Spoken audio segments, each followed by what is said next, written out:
السلام علیکم د قدر وړ لیدونکو په خاص ډول د انلاین ایجوکیشن پښتو یوټیوب چینل مینوالو ستړي مشئ خدای دې وکړي چې ټول ښه او جوړ صحتمند اوسئ.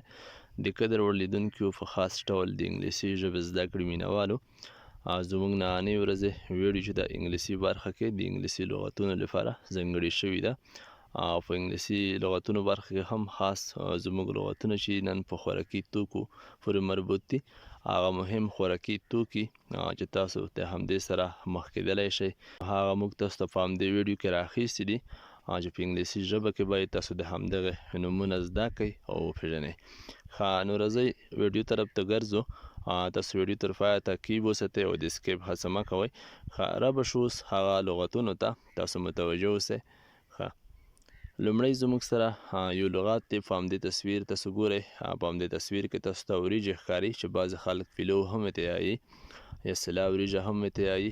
همدې وریجې ته هغه که د می وریجې دي که هغه پیلوي وریجې دي همدې ته په انګلیسي ژبه کې څه ویل کېږي. زه لومړی لغت سپیل کوم هم او بیا ستاسو ته تلفظ هم کم. ښه RICE رایس رایس په انګلیسي ژبه کې وریجې ته ویل کېږي هغه که د می وریجې وي هغه که پیلوي وریجې وي په عموم کې وریجې ته رایس ویلی کېږي. ښه دلته ګورئ بل لغت ګورو په همدې لغت کې اوړه ښکاري ګورو چې اوړې ته څه ویل کېږي په انګلیسي ژبه کې. ښه FLOUR فلاور معنی اوړه. دریم نمبر کې یو لغت ګورو په همدې کې ډوډۍ ښکاري وچه ډوډۍ تاسو ګورئ چې همدې ته څه ویل کېږي په انګلیسي ژبه کې BREAD بریډ معنی وچه ډوډۍ. ښه ګورو څلورم نمبر کې زموږ سره په همدې تصویر کې بسکټ ښکاري که څه هم په انګلیسي ژبه کې د بسکټ کوم تلفظ چې دی ډېر فرق نه کوي خو لږ شان د فرق یې شته لکه موږ په عادي ژبه ډول یایو پښتو کې بسکټ دلته لږ بیا فرق لري. تر لومړی تاسو سپیل ته وګورئ بیا تلفظ ته هم ګورئ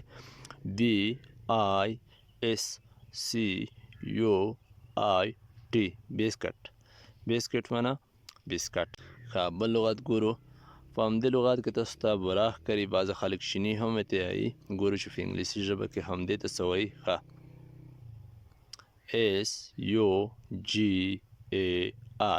SUGAR شوګر معنی بوره. بل لغت ګورو ښه په همدې لغت کې تاسو ته هګۍ ښکاري بعضې خلک وي هم ورته وایي په پښتو ژبه کې تاسو ګورئ EGG ایګ معنی هګۍ. ښه بله پوړې ته ګرځو ګورو چې په بله پوړې کې د خوراکي توکو مربوط څه ډول لغتونه دي او کوم خوراکي توکي دي متوجه اوسئ. ښه دلته تاسو ته په همدې کوم پتنیس یا مثال په کوم مشکاف کې تاسو ته چې ښکاري همدا ممیز دي ګورو چې په انګلیسي ژبه کې ممیزو ته څه ویل کېږي. ښه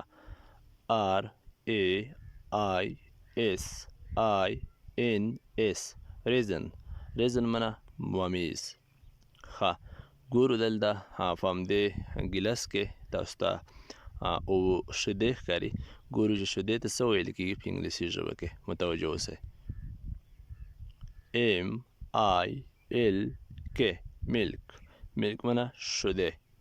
ښه بل تصویر ته وګورئ دلته په همدې تصویر کې چای ښکاري ګورو چې چي ته څه ویل کېږي. ښه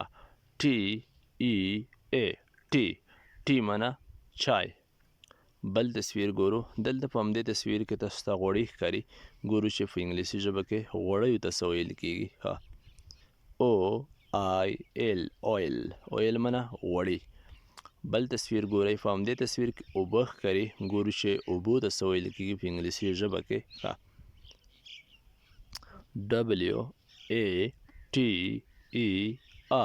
WATER واټر معنی اوبه. بل تصویر ته هم وګورئ دلته تاسو ګورئ د خوراکي توکو مجموعه ده قسمه خوراکي شیان دي په عموم کې خوراکي توکو ته ویلی کېږي په انګلیسي ژبه کې فوډ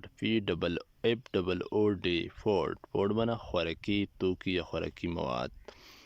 نو قدرمن لیدونکو خدای دې وکړي چې ویډیو مو د خوښې وړ ګرځېدلې وي ویډیو مو که خوښ شوي وي حتما یو لایک هم ورکوئ ځکه ستاسو په لایک سره ویډیو نوره هم مخکې تللی شي او نورو ملګرو سره هم شیر کېدلی شي. په الحال ښه وخت غواړم په خدای مې سپارلی یاست.